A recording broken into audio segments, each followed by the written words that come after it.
Assalamualaikum warahmatullahi wabarakatuh. Sebelum saya menjelaskan materi presentasi saya akan memperkenalkan diri saya terlebih dahulu. Perkenalkan, nama saya Rozalinda dari kelas akuntansi 44 non-reguler. Baiklah, di sini saya akan menjelaskan tentang sistem pengendalian akuntansi manajemen pada perusahaan Unilever Indonesia. Sebelum saya menjelaskan materi tentang akuntansi manajemennya bagaimana, saya akan memperjelaskan profil dari PT Unilever Indonesia. Perusahaan ini adalah perusahaan yang bergerak dalam bidang produksi dan distribusi barang kebutuhan rumah tangga. Pada tanggal 5 Desember 1930, PT Unilever mulai mengembangkan sayapnya ke Indonesia dengan mendirikan pabrik sabun. Yang sebelumnya perusahaan ini bernama Lever Z Fabricant N.V. yang berlokasi di Angke, Jakarta. Kemudian pengembangan ini dilanjutkan dengan mendirikan pabrik margarin pada tahun 1931 dan pabrik makanan pada tahun 1936 dengan nama Vanderbilt Fabricant pada lokasi yang sama, yaitu di Angke di Jakarta. Struktur organisasi PT Unilever tersebut bisa dilihat di slide PowerPoint-nya, yaitu dipimpin oleh presiden direktur yang diwakilkan atau didampingi oleh audit internal serta sekretaris perusahaan, yang dimana presiden direktur tersebut memiliki bawahan yaitu direktur Home and Personal Care, direktur Ice Cream and Marketing Service, direktur Supply Chain, direktur Customer Development, direktur Food, serta direktur Human Resource and Corporate. Manajemen risiko pada PT Unilever Indonesia, yaitu Piagam Direksi PT Unilever Indonesia menyatakan bahwa direksi bertanggung jawab untuk mengidentifikasi, mengevaluasi, dan memastikan bahwa risiko potensial dimitigasi secara efektif. Direktur Keuangan Perseroan bertanggung jawab dalam hal ini, didukung oleh tim manajemen risiko yang terdiri dari kepala audit internal, financial controller, manajerial komersial, manajer sistem bisnis, serta sekretaris perusahaan. Prosedur untuk menilai sistem manajemen risiko adalah sebagai berikut. Poin pertama yaitu mengidentifikasi atau menetapkan risiko utama yang dihadapi oleh bisnis. Yang kedua yaitu menetapkan kontrol utama yang harus dijalankan untuk memastikan bahwa risiko bisnis utama telah dikelola secara efektif, demikian pula reputasi perseroan. Poin ketiganya yaitu mengidentifikasi tim atau individu yang bertanggung jawab untuk memastikan bahwa kontrol utama berjalan sesuai dengan kebutuhan.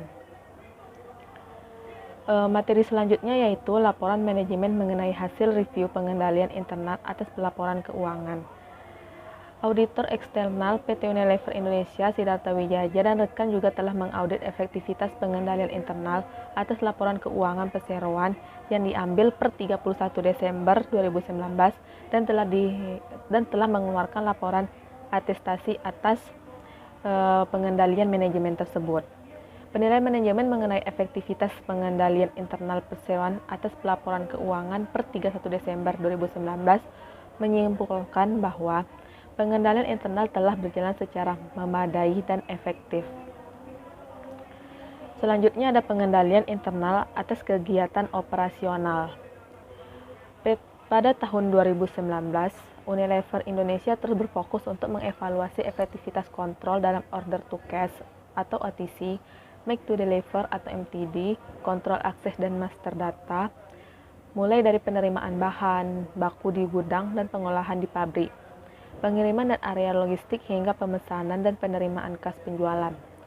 Ruang lingkupnya meliputi yaitu semua fasilitas, transporter, dan gudang.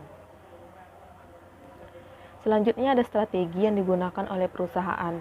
Perusahaan Unilever tersebut dia memakai strategi fungsional. Strategi fungsional ini merupakan sasaran jangka pendek mengacu pada strategi fungsional yang sifatnya operasional, mengarah kepada berbagai bidang fungsional dalam perusahaan untuk memperjelas hubungan makna strategi utama dengan identifikasi rinciannya sifatnya spesifik. Bidang-bidang fungsional yang utama agar dapat bersaing dengan pesaing bisnisnya antara lain, yang pertama ada strategi manajemen keuangan, yang kedua ada strategi manajemen sumber daya manusia, yang ketiga ada strategi manajemen, dan keempat ada strategi manajemen pemasaran, yang mana strategi-strategi tersebut dilakukan atau dikembangkan di PT Unilever tersebut. Yang selanjutnya ada strategi jangka panjang perusahaan. Pembuatan sasaran jangka panjang ini mengacu pada strategi induk yang telah ditetapkan sebelumnya. Sasaran jangka panjang Unilever adalah memiliki standar perilaku yang tinggi pada perusahaan dalam bekerja sama pada semua orang. Masyarakat dapat tersentuh dan produk yang diciptakan dapat berdampak positif bagi lingkungan sekitarnya. Selanjutnya ada pencocokan kompetensi antara internal dan eksternal.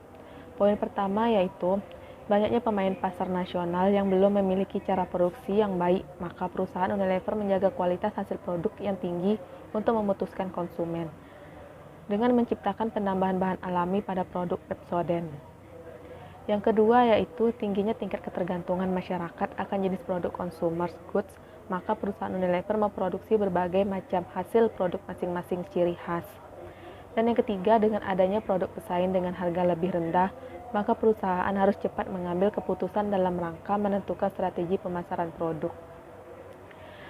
Demikianlah penjelasan atau presentasi saya hari ini. Lebih dan kurang saya mohon maaf. Atas segala perhatiannya saya ucapkan terima kasih. Assalamualaikum warahmatullahi wabarakatuh.